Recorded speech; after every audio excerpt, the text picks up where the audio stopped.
I made a mistake with money management going all the way back to last Friday when I was 95% exposed to shorts.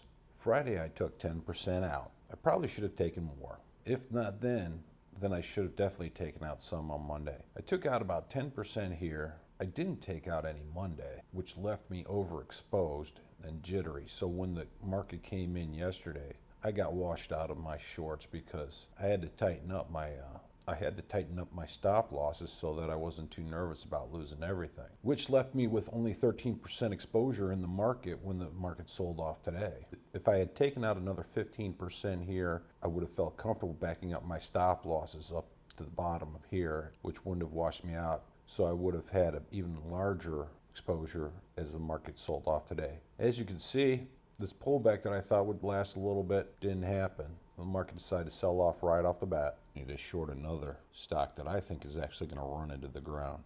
This is the monthly stock chart. First of all, I prefer options and puts instead of selling a stock short. With shorts, you have to continually update your exposure by shorting more shares as you go along, whereas with an option, you remain exposed all the way down. But if I don't see an end to the selling in a stock, I will actually short the stock itself. The problem with Netflix, and I've mentioned this before, is I don't see their next big thing coming.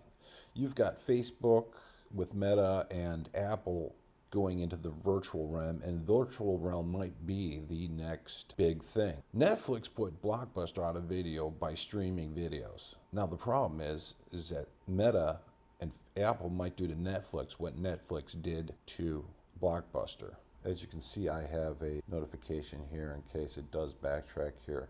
At that point, I'll just get out of my short. Taking a look here, if you look at Netflix, there isn't a lot of short interest there. Continuing with Netflix, you can see there's a whole lot of downgrades coming from a lot of investors. There are three forces going against Netflix right now. Like I said before, it doesn't have the next big thing. Second of all, it's got way too much competition. And thirdly, it's too easy to cancel your subscription when inflation's hitting 8.6%. A couple days ago, I said I wasn't going to short Carvana because there's too much short interest, but it is just too good of an opportunity to short. I had shorted it way back here up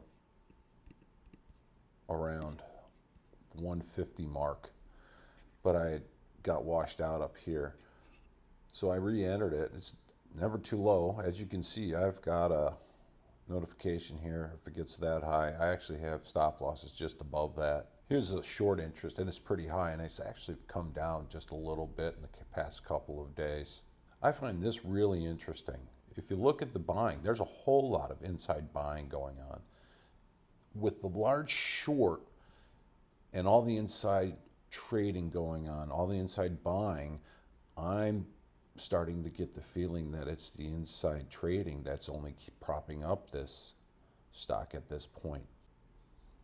I had some puts that are coming due tomorrow with Walgreens boots, so I sold half of them today. I'll sell the other half tomorrow. As you can see, I shorted. I bought the puts up here, and that brought in a 227% return so far. But taking a look at Walgreens boots versus the S&P has actually done worse than Walgreens boots.